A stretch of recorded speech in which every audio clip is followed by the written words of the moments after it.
the Sheila Vodka Cup champions.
Hello and welcome to episode 48 of Celtic Rumours TV, the Bawz and Bovril podcast with your host Mark and myself Paul. Joining us tonight we have a new caller in Terence. Terence is tier 161 from the forum. The forum to the podcast is celticrumours.co.uk, where we have numerous Celtics supporters discuss and speak all things about Celtic. Don't forget to hit the like button, leave a comment and hit the notifications at the end of the show. On today's show, we will take a look at Celtic's 1-0 defeat to local rivals Rangers. We will do our player ratings on the live and have a look at the live chat for your player ratings. We will talk about Ange's press conference after the game and where Ange thought it went wrong. We will chat around what's being said around Twitter and social media and what other Celtic supporters have been saying. Recruitment of quality is still needed before the transfer closes on Tuesday. We look at what Celtics did need before the close of transfer window, as we saw today that our squad is still lacking quality within the first team squad. Firstly though, Mark, for a few shout-outs. Thanks very much, Paul. Just the usual shout-outs to Richie, AGG, Tim Alloy, Young Ben and Malika. Bobby Sutherland, Paul, you were saying earlier on, Bobby's not feeling too good this weather as well. And Mikey, I messaged Mikey earlier on to see how he was feeling, and he's in his bed totally. As COVID's knocked lumps out him, Paul, he's like really not well. So just hope, fingers crossed, that he can get better for that as quick as possible. But it's really took its toll out on him. Thanks everybody that's been here most of the day joining us, whether it's been on these videos or on our live chat for the forum that we do over there. We're now at 487 subs. We're getting a couple of new subs nearly every day the way things are going now. That's brilliant, know what I mean? Just everybody just remember what Paul said as well, just hit the like button, hit the subscribe button and leave a comment if you know how to do it. Thanks very much. Do you want to bring Terence on? I'll go and get Terence on now.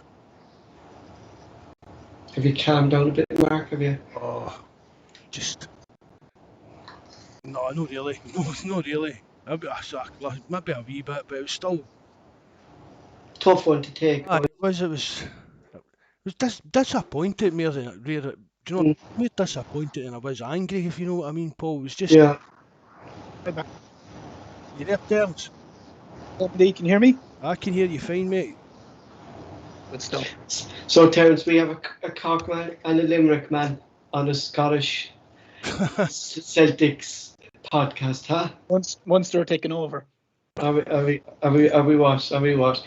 Terence is celebrating a couple of weeks back when Limerick kind of, I would say, hammered the Cork hurlers in the All Ireland final there 2 weeks ago. So, well done to Terence and that. Terence, before we talk about the match, just sum up how you're feeling after the game today. You'd be gutted, absolutely gutted. I mean, they promised so much from the games we've seen previously, and then they just basically didn't turn up.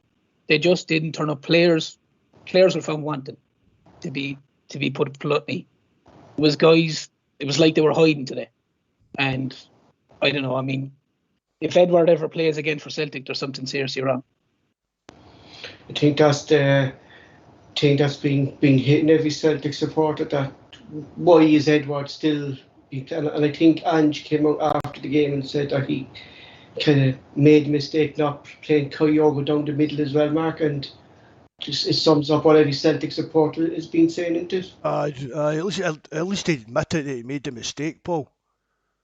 Mm-hmm. I just say, by the way, see, listen to that, Dave, if my wife hears this, I can see my wife leaving me for him with that accent. That's a cracking accent. It really is. Cheers. Thanks, mate. Thanks. But I agree with what you're saying as well, Paul. But I also think as well the fact that playing Kyogo on the left and playing Edward in the middle, it was like we started with 2 men less. Yeah, like because they're right back in one of the last games we played in Parkhead was taken off because he was absolutely roasted, and he's man of the match today. Like, you know, and as soon as Kyogo goes into the middle, within 2 minutes he's a chance. He's 1-on-1. The keeper makes a great save. Like, so that's 66, 67 minutes into the game. Like, yeah, it should have been. I think what myself and Mark were always kind of saying in terms on the podcast the last couple of weeks since Ange came in is that when Edward comes into the team, there's no movement within the front three because Edward is so still that Kyogo and Abada, they have no space to run into the middle, and there's no space being created for any of the wingers, as whether that was Kyogo was playing. He'd run and he'd open up their defence because of his movement, and that's what Edward won't bring to the Celtic team, you know? 100%. But if you look at even, say, the first goal the other night against AZ Alkmaar, it's nearly carbon copy of today, except for the finish. Mm-hmm. Abada gets the ball down the wing, whips it in. Kyogo, not even a thought, bang, back of the net. Role reverse, Kyogo into Edward. He misses it like it's not even close. Like it's No. it's like a shank in golf. Like it's miles away. Like it's horrendous. Like, and that was Mark. That kind of summed up the whole tone in for the game after that missed, didn't it? Oh, that's one of the worst misses I've ever seen, Paul. It's just what Terence has seen as well. It's like missing your boat with a fork. Like. Yeah. It was harder to miss it than it was to score it. Exactly, because like I said earlier, Paul, he took his eye off it and it just took a wee kind of bounce and hit him in the back of the ankle or what. But it was a terrible miss. That'll be on like a bloopers reel for years to come. But that's like It's one of those misses. It's one of those misses that you see. Sorry, Paul. It's one of those misses that you see that when you actually see it in action replay, you go, I have to see that again. He surely couldn't have missed it again. Yeah. And then you look at it like it's horrendous. Like, well, that's been Edward for the last 2-3 seasons, Terence, hasn't it? That's the way he's been missing these simple chances that we expect Edward to be putting away. But that's down to Paul, his head being elsewhere. But not just Edward, Paul. Let's be honest. You'd expect any professional football player to score that goal. Yeah. So that in your local park, you'd be laughing at the guy if he was thinking, my God, that's horrendous. Like, if you did that yourself, you'd be going, okay, I'll just take myself off here, will I? But it's so bad, like, and it's just like it's one thing, and I think you said it today, Paul, in the podcast today. What question would you ask to the players after the game? And it's a very simple question. You'd be asking them, did you leave everything on the pitch? Did you leave everything on the pitch today? And the answer to that, and to a lot of the players, is no. No, they didn't.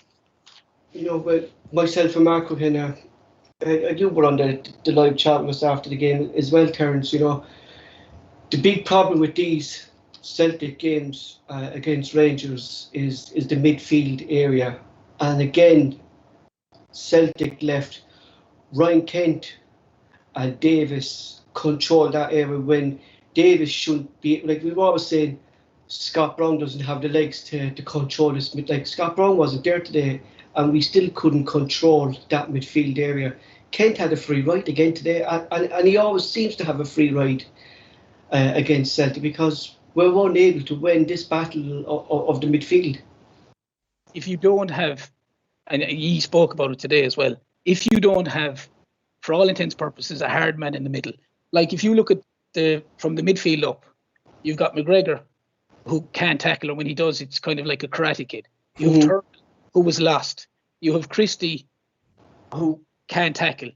Abada has been decent so far, but he got no ball. You have Kyogo, was a waste of time in the left wing, and you have Edwards that just can't be arsed. So you don't have one person there that can tackle from midfield up. And all of a sudden, you're leaving Aribo run at them. They're leaving Kamara. Like Stephen Davis is touching to get a bus pass. Like he's touching a bus pass, and we're not running at a 36, 37-year-old. It's absolutely crazy. The mind boggles. And as I said, Kyogo has to play down the middle. I would have played Christie on the left. I have my own opinion on Christie, like yourself, Ed, and the whole lot, or Mark, I should say. But I would have played Christie on the left. Anytime he's played on the left, he's looked decent. Kyogo is not a left winger for me. He's through the middle. He'll drag defenders left. He'll drag defenders right. Like you said, Mark, he'll make space for the likes of Abidal or whoever else is on the other wing and give them a chance.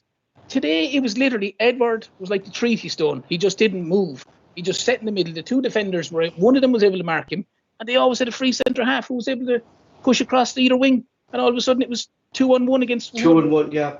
2-on-1. If it was Abida, it was their fullback. It was and the defender. Do you know, we didn't make any space. Like it was like watching AZ Alkmaar the other night in the second half. Rangers, when they won the ball, they went long 9 times out of 10. Bypassed our midfield, and we were turning every single time. I don't know. It was just. I thought as well what you said. I thought some of the changes should have been made earlier. I definitely think Edward should have gone. And look, Edward and Christie, I think, have, unfortunately, whatever about Christie, Edward has definitely, for me, you know, he can't possibly play again. It's just he can't. You know, he just can't. Would you play Kyogo when Jacko comes in? Would you think about even? I mean, I've said it before. Could you maybe play Kyogo in like the number 10 role, like a kind of, do you know what I mean? Like Lubo played, just like play that kind of free role. Well, it's something that you could certainly try, Mark. But to me, Kyogo isn't the guy that's going to get the ball like Abidal, get the ball and burst the gut down the wing and whip it in. It's not his game. No, he bursts a gut. But the problem is, I feel when you have him out in the left wing, he's limited what he can do. He can't obviously come in, because if he comes in, he then leaves if he's playing left, he leaves the right back to run up the field, and then everyone's giving out going he didn't track back or something like that. But it's worth a shout sticking him in there, because like McGregor, Turnbull and Christie today, the three of them had a poor enough game. I think McGregor was okay, but the other two boys were poor. Turnbull was poor again today on the big occasion. That, Mark, seems to be one of the big issues again, that the likes of Christie, Turnbull and McGregor, like, they didn't turn up for a big game, and Christie hasn't turned up for a big game, Mark, in a long time as well, so he hasn't, you know. No, I've seen a couple of people mention it in the live chat and that as well, Paul. Has Christie ever really turned up against Rangers? No. And I know a big Ange that mentioned that Forrest was out. That's one of the reasons that he played Kyogo out in the wing as well. But I mean, I can't remember if Forrest having a good game against Rangers either. It seems to be, going back what you're saying there, Mark, is spot on, because it's so funny. As soon as a player is out of the team, like Forrest is out of the team, oh God, we need a Jens Forrest today. He's in the team 5 minutes and he's getting absolute pelters about how bad he is. You know, he's literally getting, oh, it's unreal, because I was looking at the forum as well today after the game, and I've seen guys and they were absolutely hammering Starfelt again today, and I was going like, I thought it was his best game for Celtic. I thought he played quite well. I know people might question the corner, but he won every header that was coming in. I thought he had a decent enough game. I mean, I thought he had a fun game. For me, I'll go to when we go to give our players ratings and that, but I mean, who was covering Hellander's run? I mean, he ran for the 18-yard line, so who was meant to be covering that run? That's exactly. It's a point. It's a point I was going to say as well. Where was Stephen Welsh? Where was our other centre back? Stephen Welsh was actually, if you look at it, I was watching it again before I came on this evening. Stephen Welsh is probably 2 yards in front of Starfelt, and Starfelt is actually marking Goldston, and then he has to go to try and get England. So he's marking two defenders. But it's as you said, like I'm I'm like Paul. I'm not exactly very tall. I'm small as well. But if a fella stands there and I run and jump, the Well, like get the free header, yeah.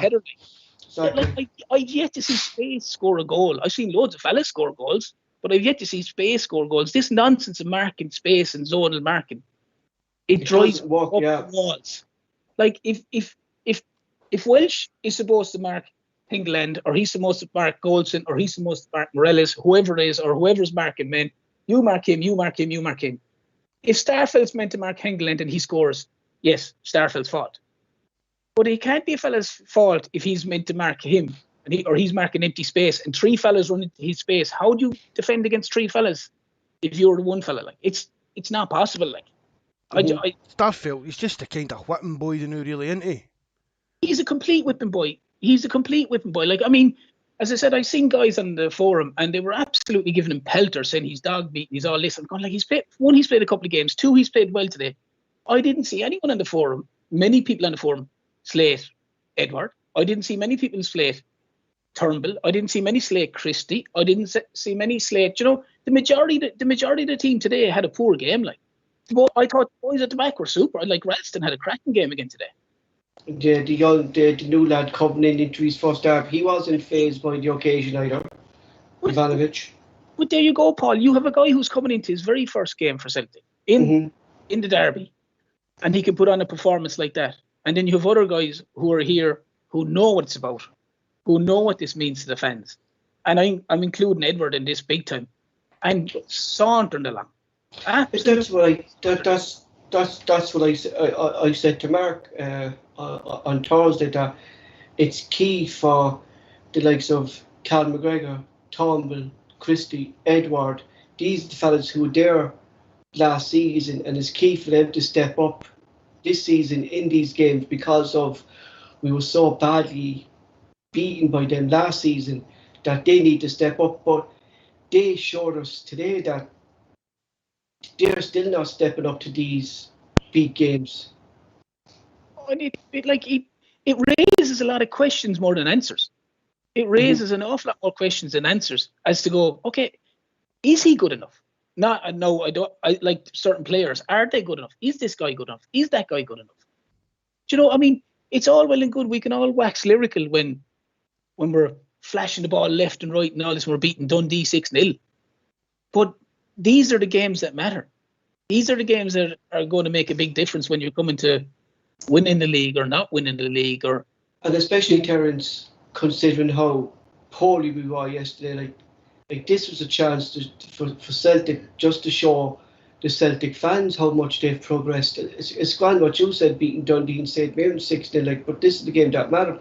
And we should have been making a point here today to Rangers, like, this is how far we would come. We're going to push you for the league this season. But it was just deja vu. It was like watching Celtic last season, the way we played it. There was constant passing the ball back. There was lack of movement. There was lack of passing the ball forward. Like, there was just no intensity in that team today. There was none, and that's like, if, as I say, the Ange ball. Like, where was it? There was in the second half in particular for Celtic, there was no pace. There was no speed of pass. There was no speed of movement. There was no speed of anything. Even the high pressing game seemed to be out the window today.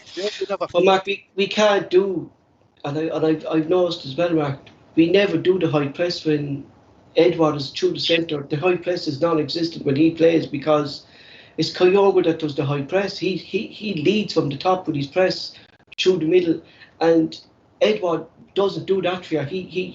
He won't bust the guts for this Celtic team, and I blame him a lot today, because he slowed down the whole tempo of the game from his miss, and after his miss, the whole tempo of the game was just lost. But even Paul, and I fully agree with what you're saying, because when Kyle goes in the middle, like, the guy, he's like a Duracell bunny. He just never stops. Like, he's going left, right.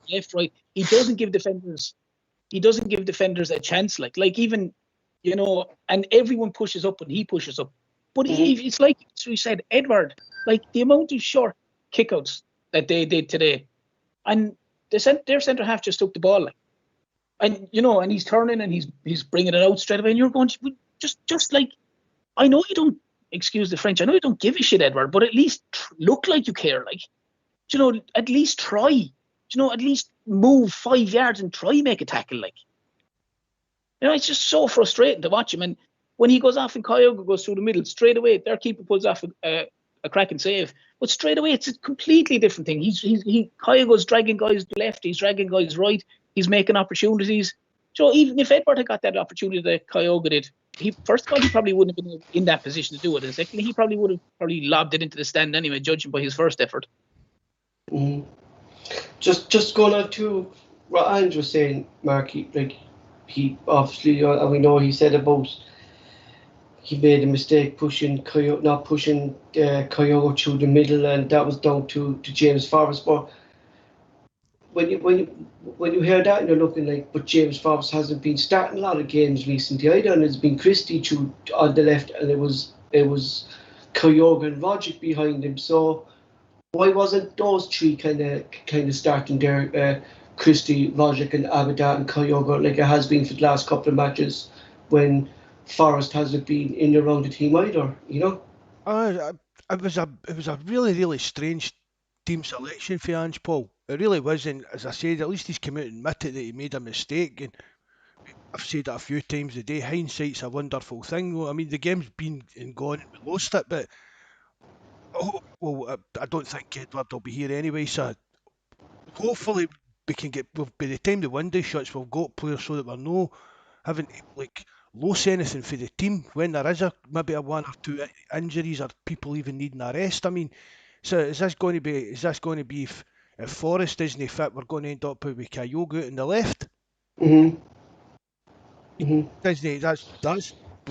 That's not going to work too well, I don't think.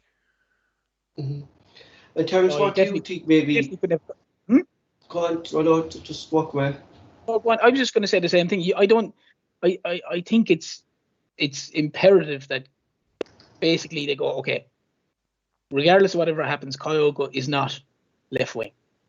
Kyogo is the middleman, and like you said a while ago, Mark, maybe even playing off the centre forward if we get this Greek guy. I'd be like you, Paul. I've no intention of even trying to pronounce his name. We'll just go with Jacko. That's his nickname anyway, so we'll just kid on.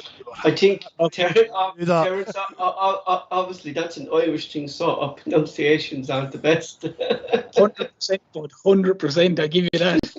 But maybe that's it, isn't it? Giacomakis. Yeah, Giacomakis. All right, fair play to Mark. We'll leave you with that one. But I just think like if the left hand side of the left wing is an issue, then they need to go and resolve that. They need to get someone, because again I keep going back to what I said earlier on. I feel like Celtic were playing with 9 men today. If you've got Kyogo stuck in the wing and you've got Edward up front who doesn't do much, all of a sudden we've got 2 guys that are taken out of the play. Like Kyogo will burst the gut for the entire game, but if he's a left wing, he has to go up and down the wing. He can't do the same movement he does when he's in the middle. He can't drag defenders left and drag defenders right and open up spaces for people. And I think that he has to be in the centre, whether it's, as you said, whether it's off the 10, whether it's in the number 10 role or centre forward. He just has to be there. He's a waste for me out on the left hand side. Mm-hmm. And even like there's some people here like, when Montgomery came on the left, like Montgomery put in a shift there, Terence. Do you know what I mean? Montgomery gives you that wit. Like he was unlucky not to start, Paul. No, yeah. The Croatian lad had an absolute storm of a game, but Montgomery was like he was my man of the match against Alkmaar. But I thought he had a fantastic game when he came on. And yeah, look, he for me, if you were stuck and you were struggling, I'd much rather Kyogo through the middle and him on the left. He'll get up and down the wing all day long. He's, whether he's a left winger, converted left back, or whatever way I would put it, and he puts in a shift and he can cross the ball. I would rather see a young lad like that who would be desperate to be there than to see a guy like Edward who in the middle who doesn't give a monkeys. Whether they win or lose. What do you think, Mark? Maybe Ange would take away from this game going into the next Glasgow Derby, which will probably more likely be is December. So what do you think maybe he'll take from this, and what do you think he's learned about this Celtic team today? Oh, well, I think he's learned that low and physical muscle, Paul. Hmm. We spoke about it earlier on, and that was like really it was the main obvious thing. It wasn't just in the midfield, as we said. It was all over the park. We just seem to kind of lack a kind of physical presence throughout the team. So that will need to be addressed one way or another. Eh,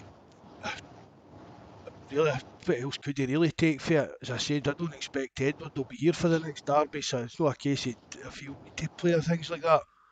I think it's just a case of realising that he made a mistake with the way he set the team he picked, the way he set them up. Just Terence, just accept that. yourself, Yeah, Terence, what would you take from that?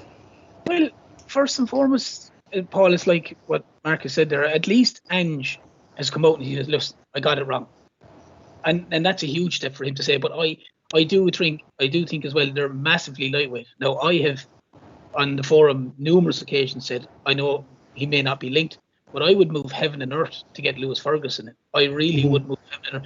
You need, for a better word, you need someone with a bit of a nasty streak in them in the midfield, especially in these games. You need someone like none of the boys who play there today would kind of be one of those fellas to leave a boot, a la Scott Brown. Lewis Ferguson wouldn't worry 2 seconds about it, and he's a baller and he can play. Someone like him. No, he may not be obviously. Aberdeen might still want him. Celtic mightn't be looking at him.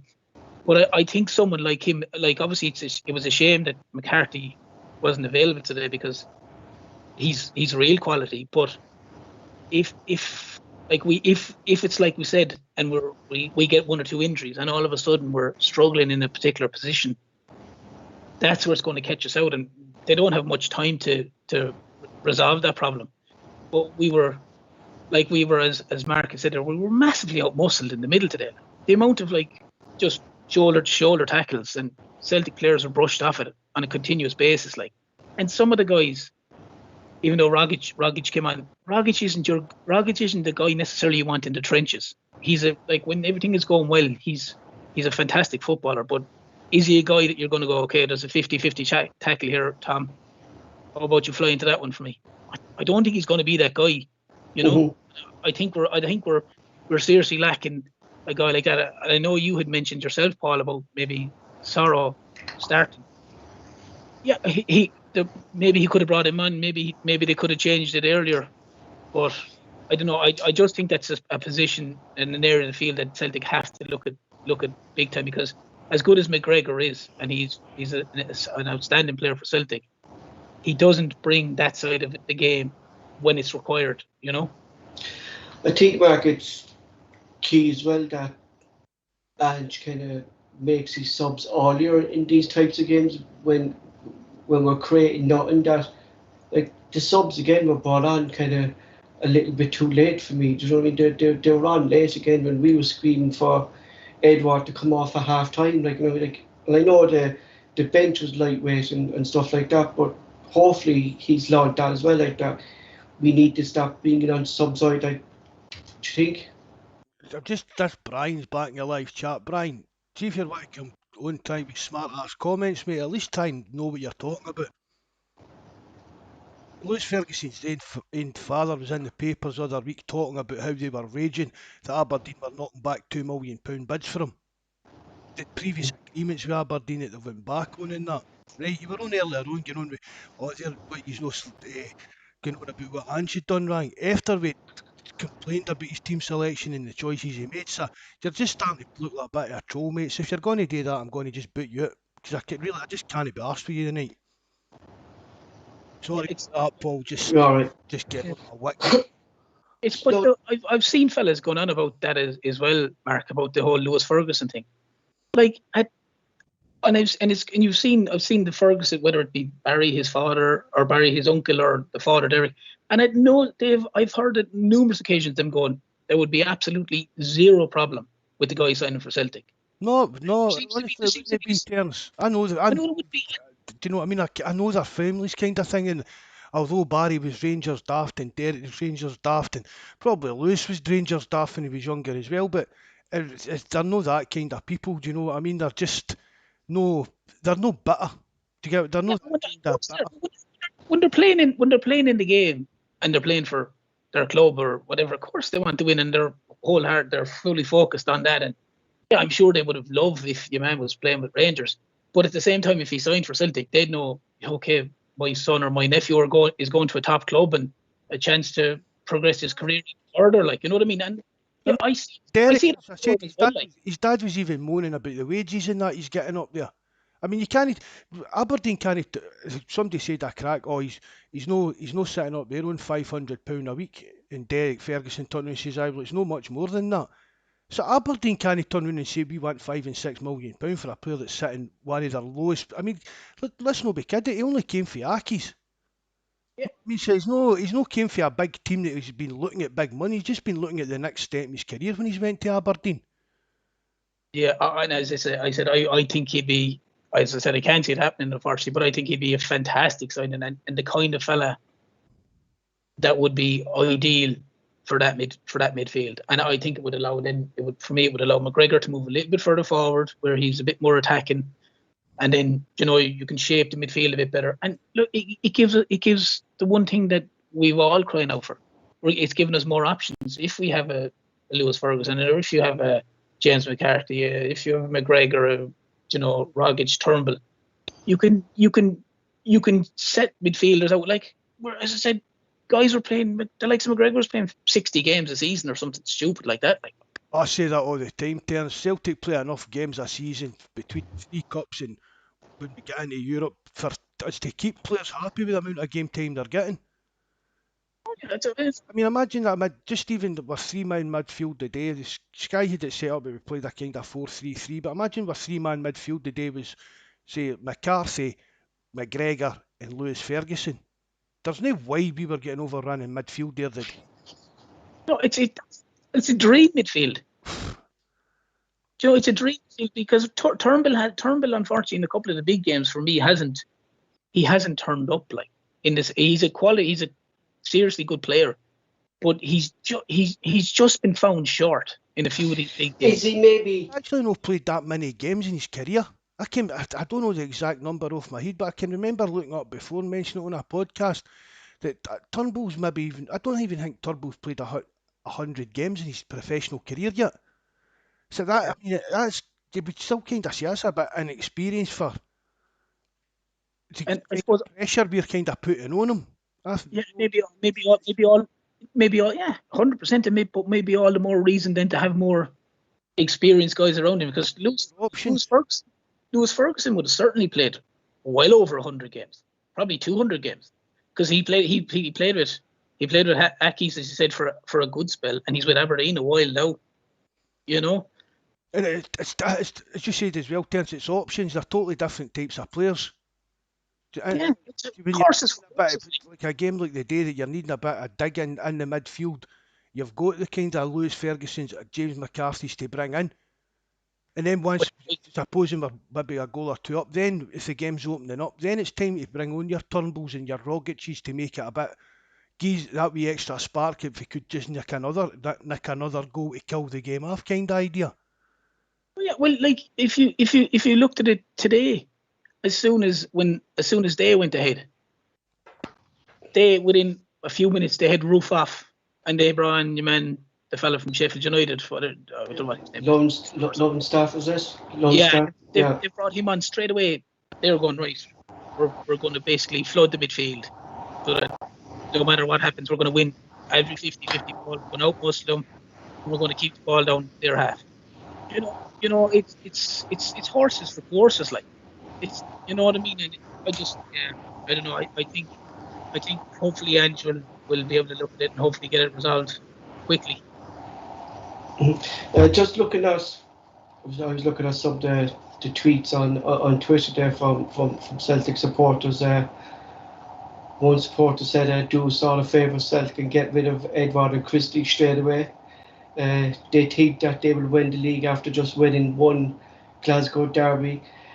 Edward will be leaving, Christie will be leaving, the Greek strike will come in, Ange will still get one or two signings come in. He'd learn from this mistake. Celtic will bounce back. I'm confident we will win the league. Another supporter says Roy Kyogo wasn't playing down the middle. Edward offered nothing. Attack tempo upped when Kyogo went through the middle. Another one said poor second half, need more signings, nothing on the bench, but in Ange we trust. There's a lot directed towards Edward and on Christie on Twitter. Basically, the fact is that we don't know what's going on with him, and plus they haven't put in a shift when it was really needed today. Yeah, I was at the same time, Paul. I think you've mentioned it yourselves on the podcast. If the likes of Christie and the likes of Edward aren't willing to commit to Celtic, then just say fine. You're not playing. You know what I mean? If Christie's going to be gone in 5 months, 6 months, 4 months, whatever it is, or he can sign whatever, then just say grand. If you're not committing to Celtic, we're not committing to you.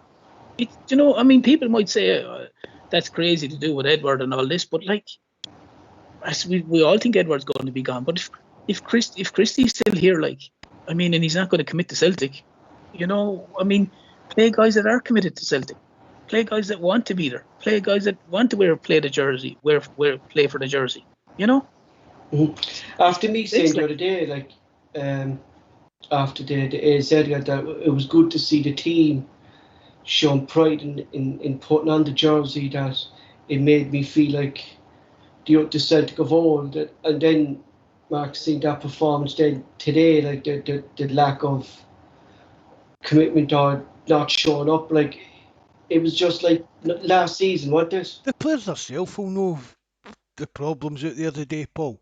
Mm-hmm. The players on the park they'll be thinking to themselves. I know obviously they're not going to really show it or that, but although I seen McGregor tearing a strip off of somebody, was it Turnbull maybe?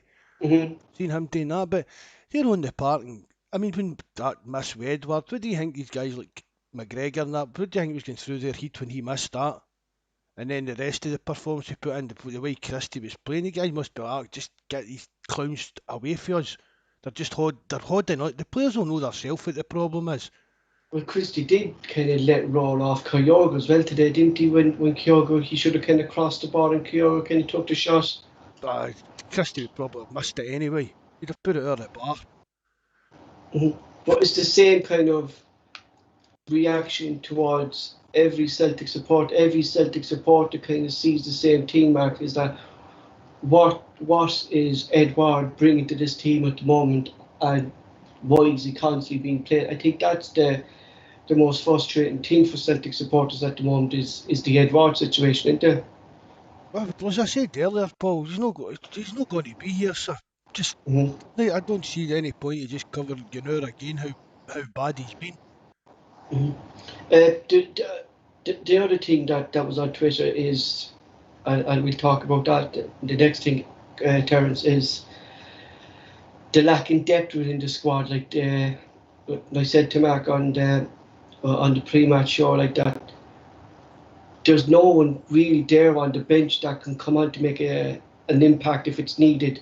As you said, Roderick's not the type of player that's going to bust the gut and go into a 50-50 tackle. There was no one really on the bench that could come on and change that game either today, was there? No, there wasn't. But we all know, this isn't something that's just occurred in the last month. This is something we all knew from the summer.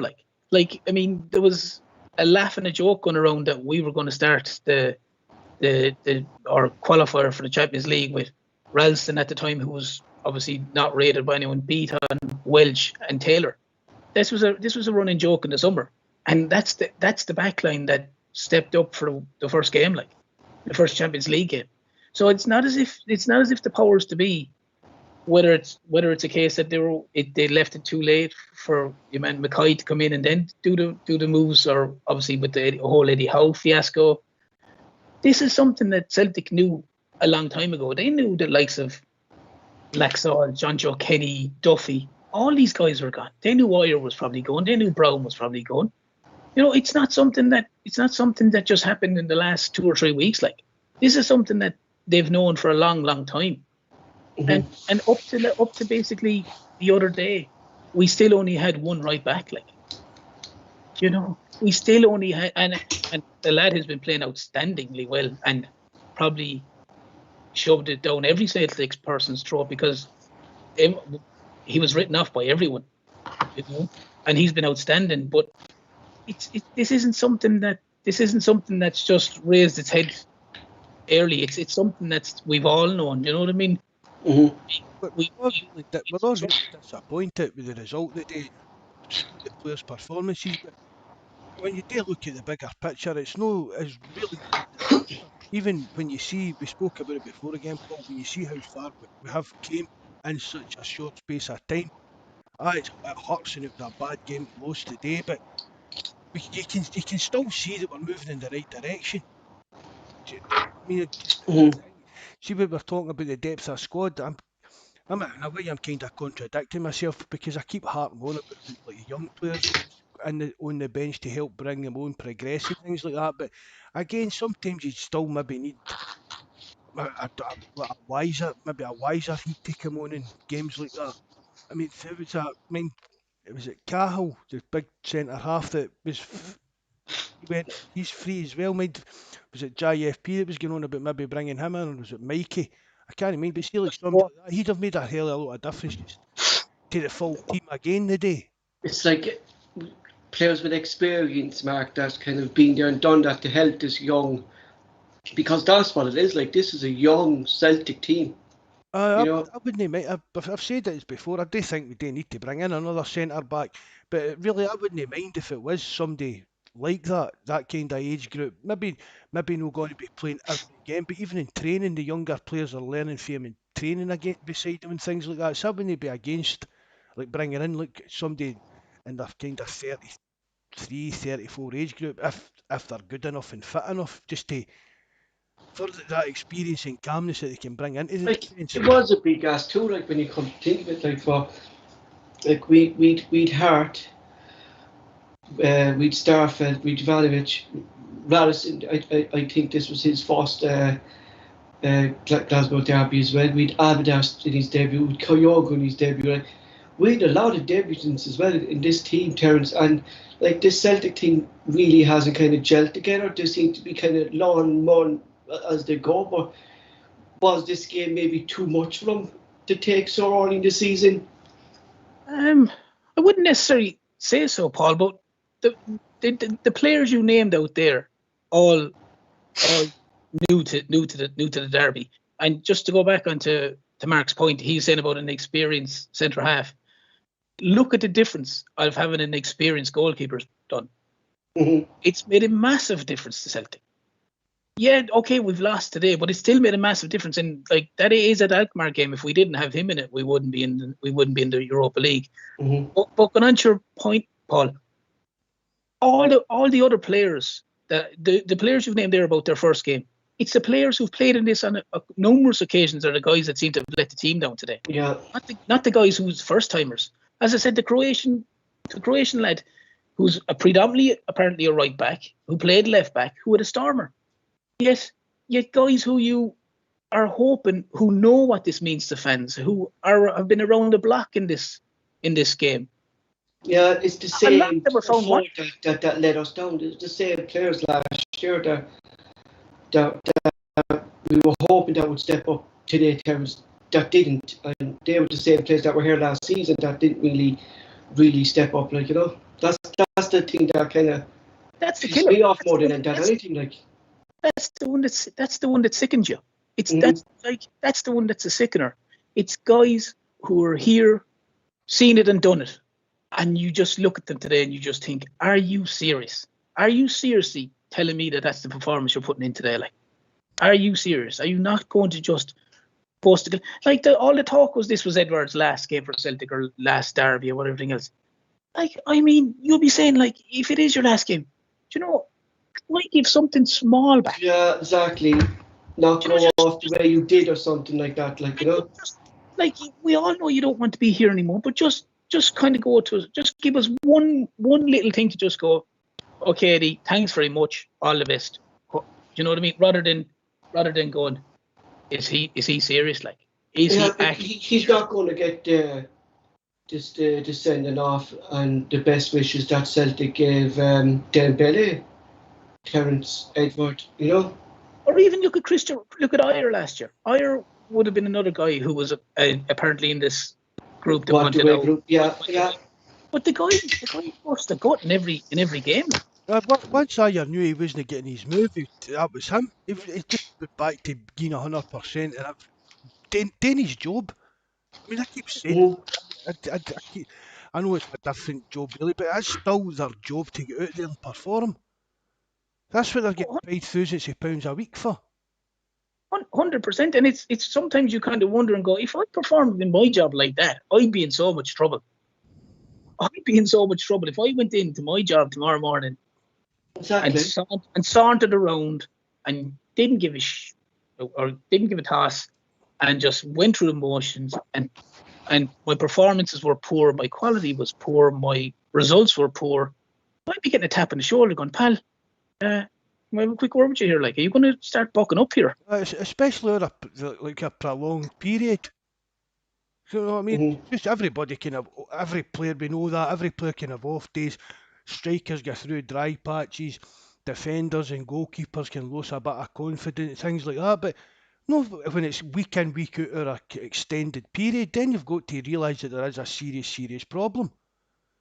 It's like what you said, Mark. Everyone can have lulls and highs and, you know, a dip in form here and a dip, and no one mind, like, that happens in everything.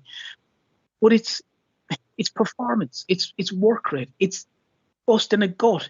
It's like you might be one of these guys that just is really having an off day and or an off period and you're not hitting the ball target right, or you're not delivering. But it doesn't stop you from sprinting 10 yards. I'm going to try and close them, and I'm going to try and do that. Like that. When you see guys doing that, like, I know from my time, and I would have never played any decent level of football, but I would have played a decent level of rugby. But if guys behave like that in the rugby pitch, you'd give them a boot up the arse, like.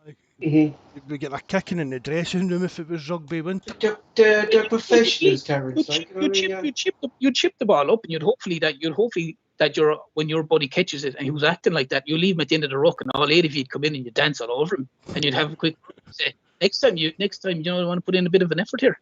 You know, like, even today, I looked at a thing today, and it said that Celtic had 66% possession today, and Rangers had 34%, and Celtic had 10 shots and 3 on target. Rangers had 15 shots and 4 on target. Like, they basically a third of the possession, and they had 15 shots with 4 on target. And Celtic had 66% with 10 shots and 3 on target. Another thing that annoyed me, they've got a young, inexperienced goalkeeper. Don't shoot the keeper. And he should have been under pressure every minute. I mentioned it in the post-match one. He had the ball at his feet, and Edward was just sauntering about in the 18-yard box line, and then decided to press him. But the guy, he should have been pressing him right away. Kyogo would have been on top of the keeper right away. He wouldn't have gave the keeper. I'm not good. The way the teams were, like, even our players were positioned, the keeper. If somebody had pressed the keeper, he was kind of short of options. So there was a possibility of a mistake, or I'm just booting the ball out and giving his back possession or something. But Edward just stood about watching, and he saw the keeper was just keeping the ball at his feet. That's when he started pressing, and he just passed it out to the right-hand side. A young keeper, we should have been over the top of him for the first. He didn't even have much to do. He didn't even have a shot at goal. No. But like the first, I'm not to harp on to the Neil Lennon style thing, but literally you'd be saying, lads, this is a new goalie. If you get it, the first few minutes or whatever, not, as I said, not to sound like Neil Lennon, but if you get a chance and you're out the box, test him. McGregor, the beginning, McGregor was trying to get a couple of long-range shots away in that, but we spoke about him before as well. That's one of Turnbull's kind of good, strong points, but you never even seen Turnbull get into the kind of positions to get any like shots away from the edge of the area or nothing. And the longer it goes on, the more confident the keeper becomes in, because he's kind of, you know, building into the game, and he's obviously going to be extremely nervous. It's probably, I'm assuming it's his first Derby match, you know, and he looked very, very comfortable the whole game because we never put him under any real pressure. No, I can't remember only that Kyogo run that when he actually just moved into the middle, he had that chance, and That was the only save. Really, I remember making the lad McCorry making the save. Well, You know even what I mean? even from the corners of free kicks, which were in fairness, some of them they're brutal. They were absolutely brutal. But like they should have been a case where it was literally lobbed in there and having guys all like what opposition used to do when Barkas was in goals, having players all around and Yeah. make him as awkward as possible for him. But You the think he's deliveries were terrible. See, like the way you would be going about, like as you said earlier, the Ange ball stuff and that. You would think that even in the short time he's been here, that there would have been a lot of work done on set pieces. I mean, we've spoke about it, Paul. We came in. If I can give us a 1% advantage, if I can give us a 1% advantage for going into a game, I'll do it. Well, surely doing well drilled set pieces is giving your team a sort of advantage going into games. Do you know what I think we're lacking, Mark? We're lacking a dead ball specialist within that team. Someone who can put the ball down. Hard is it to take a Yeah. corner right? Well, we can't even do it. Like, should we? Fair dues like a free kick specialist, like somebody hitting a free kick into the top corner and things like that. That's a bit different. But really, come on, We can't even put in a decent cross, like from the corner, Mark. professional You know football players in that, and the They should be able to hit the penalty corners, spot every. free kicks is garbage. It's shocking. They should be able to, whoever's taking the corner should be able to hit the penalty spot or like surely like I mean also I would say where's the variety? What was Turnbull's Where's free kick about? Oh, shocking. I Absolutely shocking, because I put up in the live chat on the phone when we talked about it, I said we bring the players up from the back and Turnbull tries a shot like that. The shot didn't have pace or any bit of strength. The keeper just basically picked up off the floor. That was shocking free kick from Turnbull. That I don't know what he was thinking with that free kick. It was shocking. We're actually struggling again, which is hard to believe from last year to a certain extent. We're struggling to beat the first man with either a corner or a free kick. For some reason, whether there's this perception that I have to whip it in with a load of speed and a load of pace and a load of I don't know, because Turnbull has gone from having what I would have always thought was a really, really good delivery to all of a sudden you're going, this isn't beating the first man. Like what's going on? You know? And as I said, like surely that's something that they work on in training, like corners, set pieces, you know, where men are going. But like even I just love to see Celtic try a variety rather than it seems to be if it's deemed that we're not a very big side and we're whipping the ball in or crossing the ball in, and Rangers have all their big men there, the likelihood of us winning it then is going to be a lot less. Like whereas maybe, you know, I don't know, a shorter corner Jacko's out to the edge of the box. Jacko's a bit of physical presence up front, isn't he, Paul? This fella's tough. We'll move on and we move on to the player recruitment, and just for transfer windows closing, the deadlines on Tuesday the 31st. I think is at 1 o'clock in Scotland, Mark. It's different to down south. I think we have till 1 o'clock in the morning to register as players in Scotland. I think it's not the 12 o'clock deadline. I think you have like the window closes at 12, Paul, but there's an hour's grace for working things to be registered. I think what we noticed today is that the squad in depth is still lacking a bit of quality. We're looking on the bench there was no one there that should be confident to come on and change the game. And I was looking through some rumours today. Marcus deal is done. That's a done deal. What I'm reading at today, 2.5 million has been green. He's going to be flying to the Celtic tomorrow, and he's going to be having his medical, and then he's going to be signed to Celtic. Reports are also suggesting that Celtic are actually in advanced talks with Benfica for the 22-year-old Philippe Yotta, who plays on the left wing. This is going to be a loan deal with a buyback clause of 7 million. That's what's been agreed here.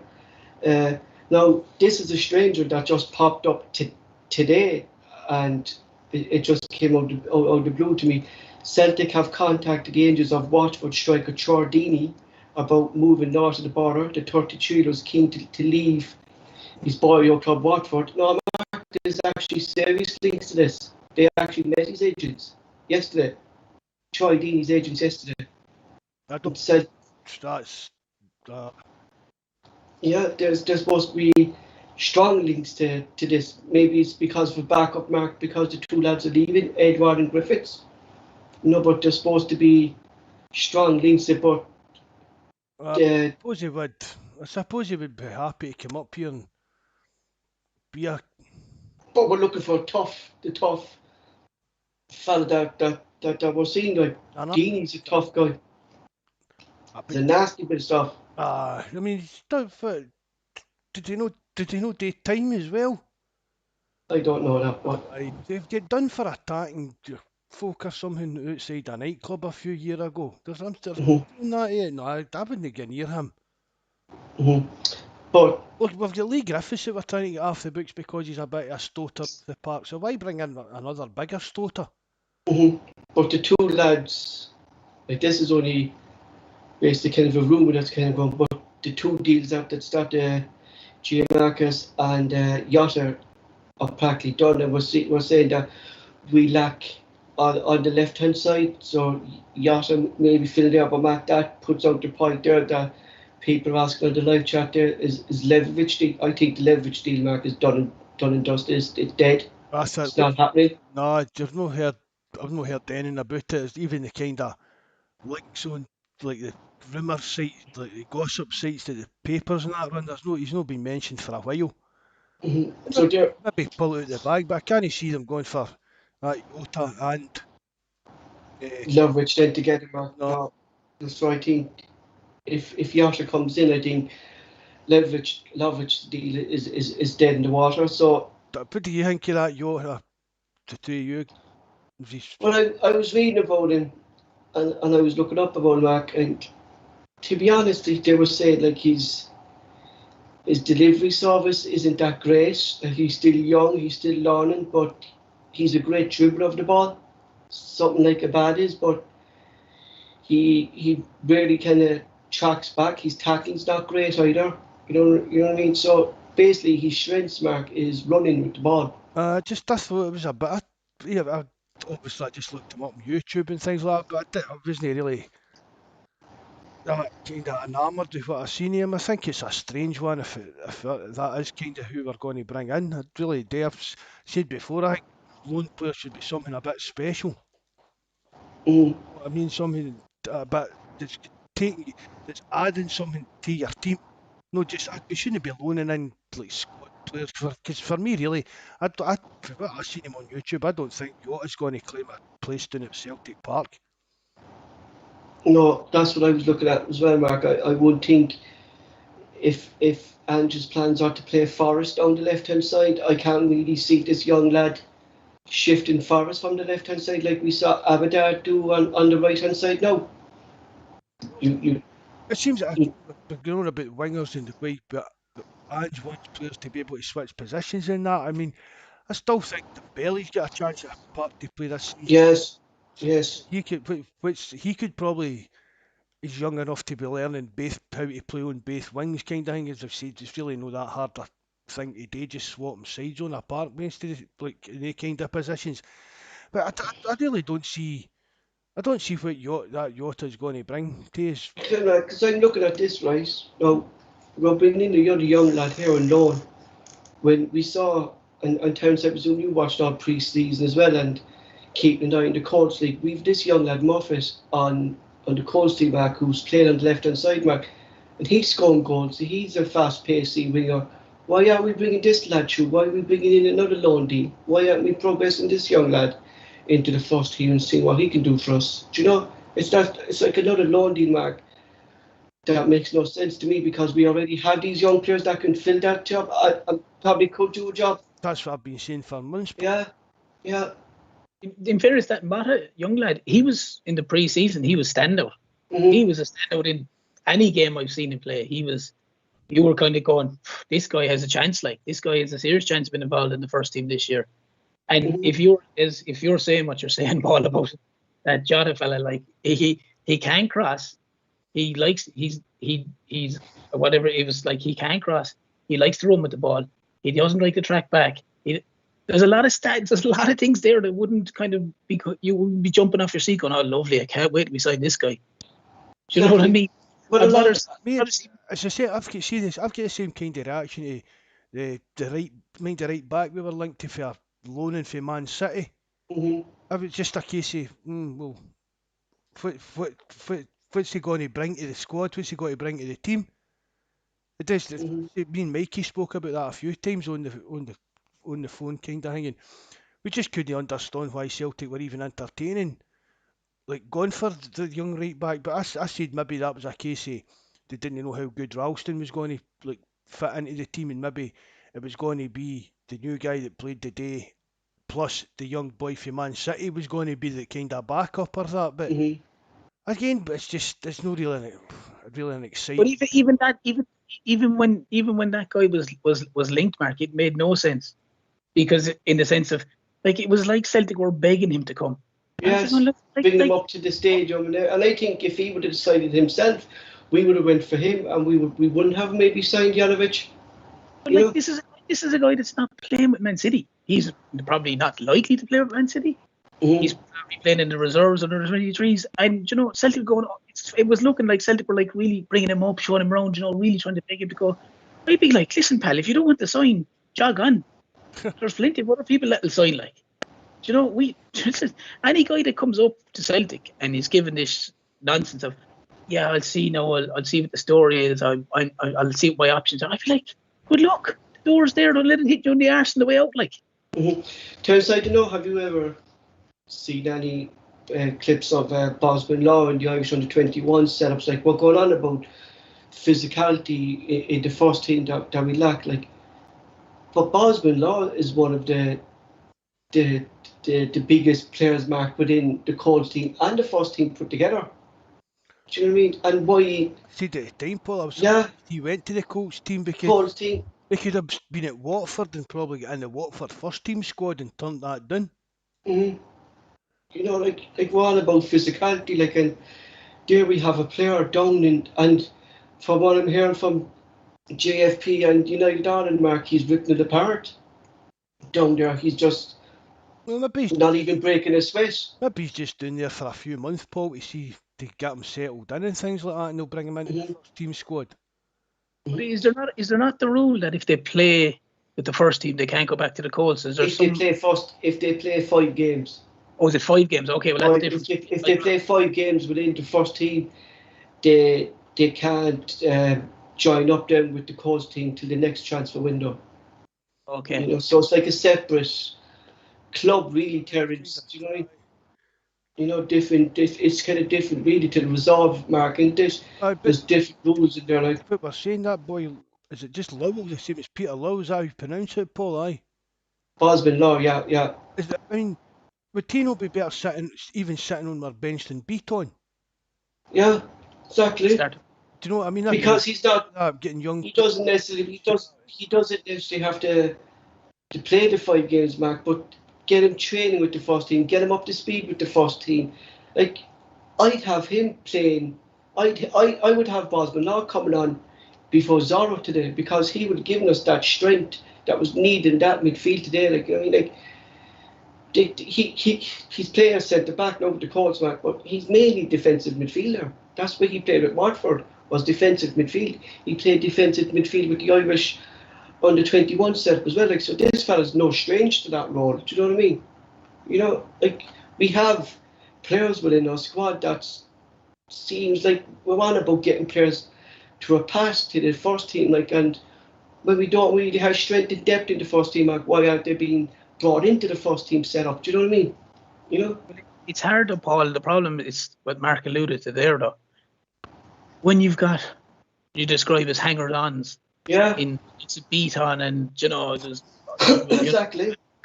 You've got Bain, and you've got there's probably 1 or 2 others, and these guys are taking it. Like, if you want to include Christie and even Edward in that, you're like they're taking space away from.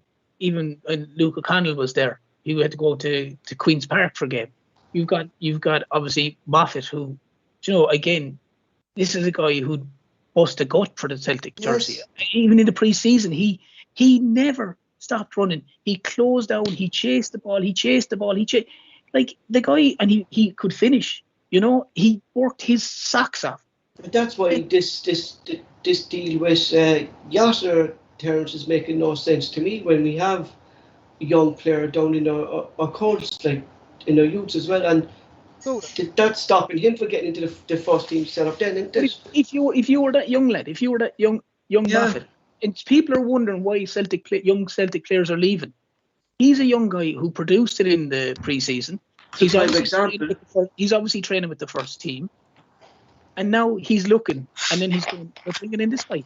Well, what's the point of me being here? Like, I don't want to be playing, with the greatest respect, the Colts lower league all the time. I want to be trying to develop myself.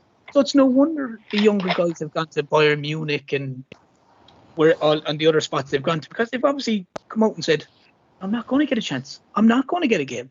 Mm-hmm. And if Celtic are bringing in a guy like that Yata fella on loan, like certainly I certainly think Moffat is without a doubt worth a hop. Bring him in if, for argument's sake, if Celtic are playing, we're playing Wraith Rovers in the cup, the League Cup. Why not even have him on the bench for that? Why not? I go, okay, Celtic, for argument's sake, or 3 or 4, right, son, there's 25 minutes, half an hour, show me what you can do. Show me what you can do. And I imagine we'd all be the same. You'd probably come off and go, that's a guy that works his socks off. That's a guy that cares. That's a guy that's trying. You know, rather than this lad coming over, if he comes, this Jota lad coming over, he could be as temperamental as hell. Like we don't know. He could be one of these fellas that just go. No, he could make me eat my words as well. But he could come over and he could literally be like, "Oh, I'm not sure about this tackle. Like, I'm not sure about this 50-50 tackle. I'm not sure about working back. I'm not sure about this. I'm not sure about that." Because the Scottish game, as we all know, can be very, very physical. Can you imagine him in, I don't know, a Wednesday night above in Ross County, and the wind going sideways and the rain going sideways? He's going to be like, this isn't for me. Like, that's what I would think, as opposed to some of the young lads like Moffat. I think it wouldn't matter if it was 3 foot of snow. I think the guy would burst the gut in the Celtic jersey. and I know he's And it's terrible to see they not get a chance. Like, I know he's injured now, but I mean we've still got to put Mikey Johnson into the equation. oh man, him. Guy Yotis coming in, and again that's. I mean, either Mikey Johnson's got to step up to the plate or move on. But why bring in lone players? Again, they're just going to like hold back their own young players. That's one of my main things about loan signings. Again, I think somebody that's going to bring something a bit different, a bit special to the team. Aye, fair dues. Your Robbie Keanes, your Craig Bellamy's, people like that. But no, somebody winger for you get around Portugal that nobody knows. Yeah. Do you get what I mean? as you said, if it's no better than what we have already, then what's the point? There's absolutely 0 point to bringing in something that's the same or worse than what we've already got. But I have to say, on the whole Mikey Johnson one, Mark, oh man, that's a guy now that I'd say he'd lose a 50-50 tackle with a bag of potatoes, with a bag of crisps. He has the physique of like about a 10-year-old. Like he unless that guy builds himself up, like, I mean, he's a fella that for me has promised so much and delivered so little. We should have just done what Barcelona done with Messi and gave him that HGH struggle his days when he was a young boy. But Maybe. that's the kind of take everybody's got on Mikey Johnson. I mean, he has got a lot of ability. There's no disputing that. He really has a lot of skill in him, but he's very, very lightweight. But if that's the case, then get him moved on. Because they'll sign him. Do you get what I mean? Even though we produce all these young players we produce that don't make it for Celtic, but it's all going to have careers, decent enough careers in football. So if Mikey Johnson's not going to fit into the team, get him off the books. I don't understand how someone hasn't taken Mikey Johnson aside and gone, okay, listen, pal, we need to build you up. You have bundles of talent, bundles of skill. You're a tricky winger. but you can't lose every 50-50 tackle. Every 50, every like he spends more time on the ground than he does on his feet when he plays. But surely someone, anyone but a sports science person, nutritionist, someone should be able to go, okay, we need to build this guy up. I can't imagine that they haven't tried it, but maybe his body just doesn't allow him to do it. I don't know, but he just seems very, very lightweight for a guy who should be, what is he? Would he be 23 now? He'd be far off at Marco safety. Be about that, aye. At that age, he needs to be breaking into the first team terms, don't he? 22, he turned 22 in April there. Well, Paul, he should be one of the guys that when you're saying, okay, if you're struggling for a left wing or whatever, James Forrest, you're saying, grand, we have Mikey Johnson. We have Mikey Johnson there, no problem. In he goes and, gets the ball and is able to run at guys. He's excellent feet, excellent dribbler. But 11 goals in 59 games for us. In fact, the stats are right. That's just a site I clicked on there. I'm not sure if they're right, but Mikey Johnson scored 11 goals in 59 appearances for us. Which isn't bad, but again, though, Mark, what I would say is that's good, reasonably good stats. But we can always remember any of the games, especially the Derby games. He's been blown away in the Derby games. He's been absolutely blown away. Flung it to the Wolves in that. Really did. There was that was a crazy decision to play him up front as a striker in that game. He got dead alive, like. That probably didn't do the lad any favours as well.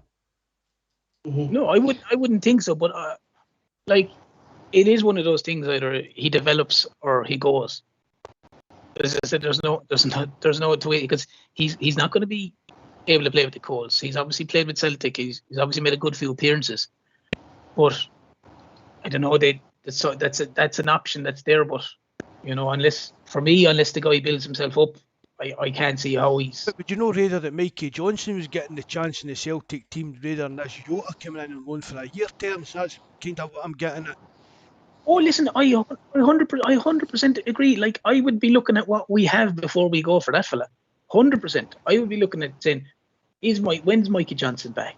What about Owen Moffat? What about something that Jota fella for me would be the third or fourth option. He certainly wouldn't be the first option.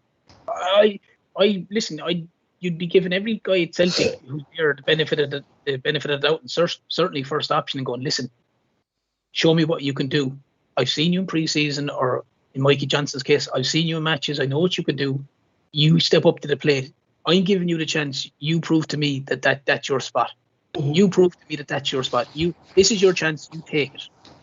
It's like Ralston's situation. I mean, 100%. Show me what you got and you take it. And Ralston took that with a bit of fresh air. How he's one of the most improved players of so far the season for me is Ralston. If Ralston keeps playing the way he's playing for the rest of the season, obviously with his wee dips, we've spoken about that, but if Ralston keeps playing for us the way he's playing, I don't care how many goals Kyogo scores. Honestly, Ralston will be my player of the year. Definitely, Mark. Turnaround, honestly, I'm delighted for him. I mean, I gave him as much pelters as everybody else did and said that he'll never be good enough to play for Celtic, but honestly, it's like a completely different player. And he lowered to 7 on season. If he keeps going like that, for me, definitely he'll be my player of the year. Just for the turnaround in him and the way he's just kind of grabbed his last chance. He was in last chance saloon. No, there's a wee daft year's extension to a contract. Yeah, exactly. I'd be offering Ralston a new contract now. I really would, because I think he's proved that even though we're still early in the season, just the performances, he was my man of the match today for us again. He's a 7 out of 10 every time minimum. Minimum 7 out of 10. Week in, week out, I'd be offering him a new contract tomorrow. I've spoke about it before. What Terence just said there, he's like your 7 out of 10 every week. It's like Dennis Irwin was for Man United. Consistency, Mark. Yeah, to come in, do the job. Yeah, solid performance every week. The same kind of solid, consistent performance. I mean, the way they did it again, I think it was Kent, and the old Ralston would have breached in for a tackle and probably gave away a penalty. but he stood his ground and eventually Mm. ran the ball out. He couldn't get by. Yeah. Ended up running the ball out and trying to cross it. Tony Ralston, honestly, what a player he's turned into under Ange. His mental toughness his mental side of the game must be phenomenal, because he couldn't be oblivious to the negativity that was when he signed the new contract. Yeah, exactly. Yeah. Everyone was saying, "What the hell are we doing signing this guy again for another year? Like, how is he signing?" Like the young lad's mental side of his game, the mental side he must be phenomenal to just basically go, "I'm going to prove everyone wrong," and he's I even think proven everyone wrong. accepted as well that when he did get the year's extension, it was a bit like Lee Griffiths. They only get the year's extension because we're kind of short in numbers. 100%, 100%. I think that's why Ralston only got that year's contract. But as I said, he grabbed the place with the scruff of the net. He's claimed that right back position for his own so far. Terence with the chance for win. Yankovic. Oh, definitely. He's going to. Yankovic won't find a very easy mark to shift Ralston out of that position, and there's no need for Ralston to be taken out of that position at the moment, Mark, because he's the top player at the moment for Celtic. I know Kyle can score goals, but what Ralston is doing in that back, he's the only really defender who's actually stepping up at the moment, is Ralston. I mean, when Yankovic guys side, we spoke about could Ralston maybe move on playing the left hand side.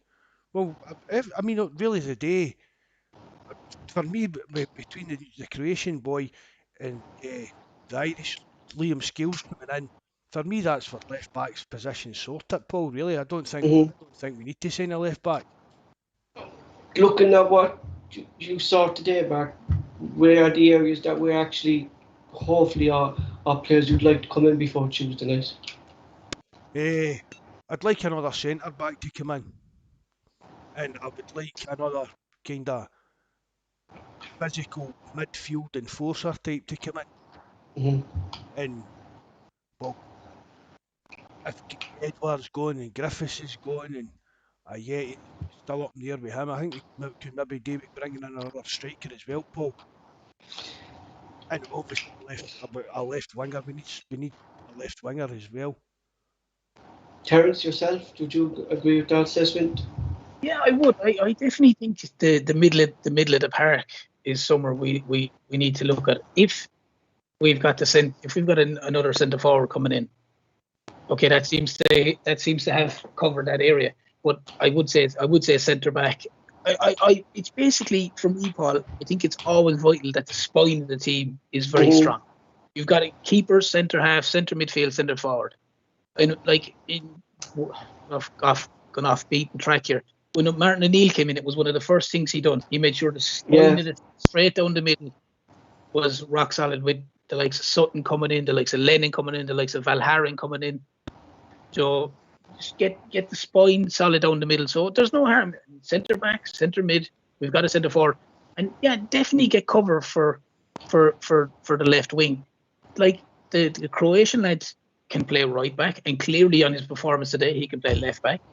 So you've got Scales there, whether they're bringing him in for centre back and left side, left full, I don't know, but if you include him as a left full, there's three of them there. The Croatian lad said there's two right backs. It's the middle of the defence. If someone gets injured, are we looking at a Beaton coming in again? And God help us if we are.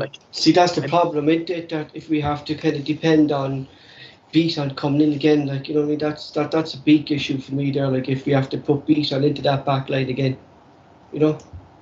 That's well. I wouldn't be right. We were talking about loans there. I wouldn't see, because we're waiting on Julian coming back and things like that as well.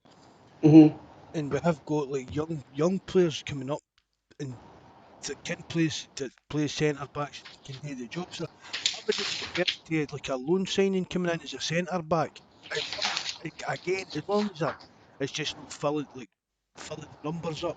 We need somebody that's going to be able to do as a job. We thought Duffy was going to do it last year, but obviously that didn't work out. But that kind of signing again, even if it was just for a loan, because as I said, Julian's due back and things like that, and just we're coming down to the final stages of the window. So maybe sometimes there is a wee bit of desperation creeping in when you do look at how weak we are as a squad, which is weird to say because we've got it's the numbers we've got. We've got a lot of numbers, but we've not got a lot of quality.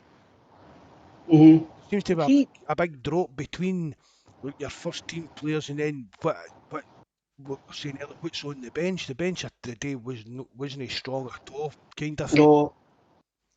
The key thing, though, as you're saying there as well, Mark, is that for me, any signing that's coming in, that's signing, has to be at least at minimum on par of what's there or better. There's absolutely no point in these bios and players. Do you know what I mean? A couple of million with the chance they're going to become good. Even the likes of Troy Deeney and all that, like that's just horrendous. That's like going back to the remember Kazim Richards. Yeah, oh my God, fear like. But if they're signing someone, they have to be like it has to be someone that can challenge for a first team spot.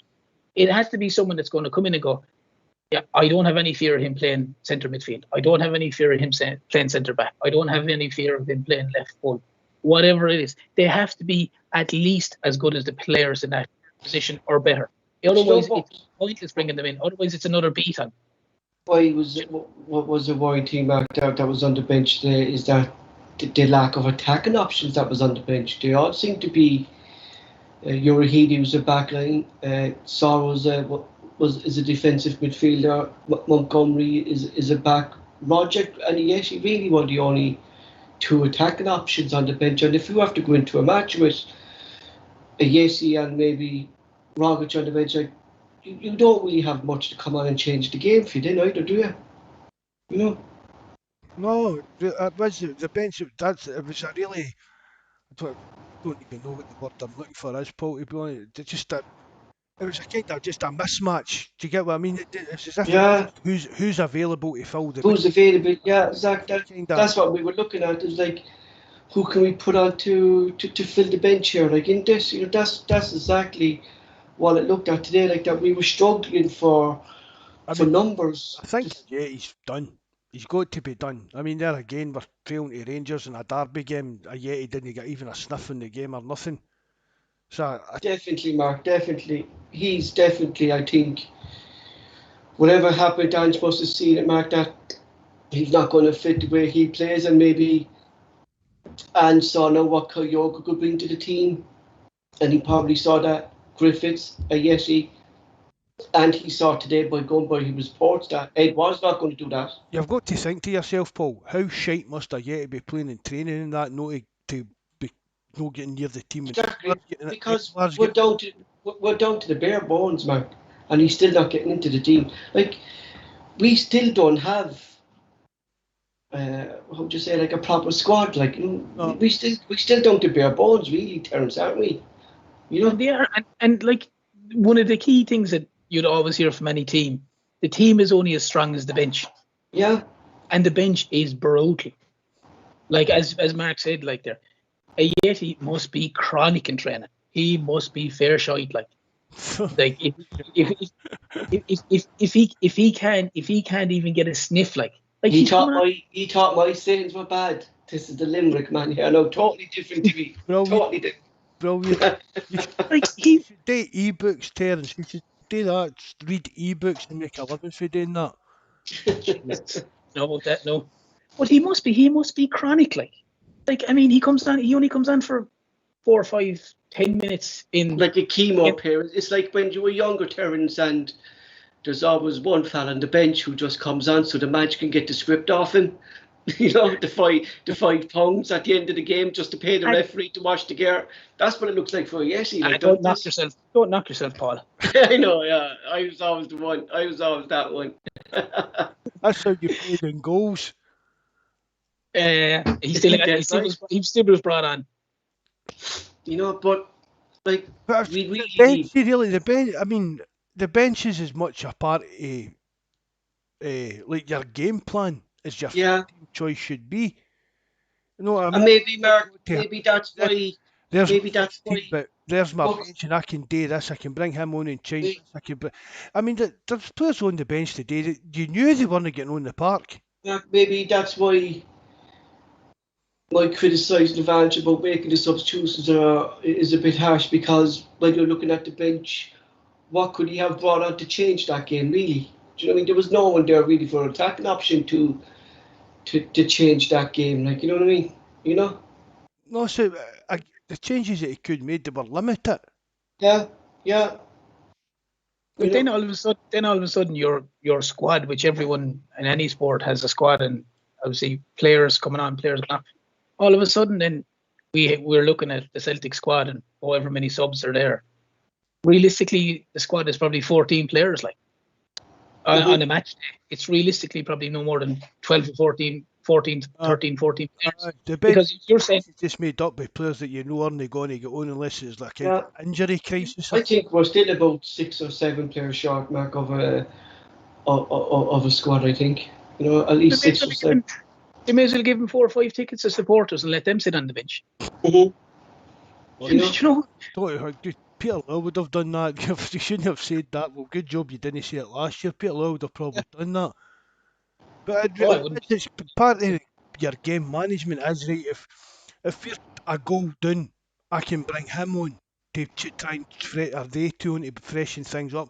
If we're 2 goals up, I can bring them on to see the game out, things like that. Yeah, exactly. It's just the place we're at now. I mean, I've said that the difference for where we were 6 weeks ago to the day that any is really expect the way we've kind of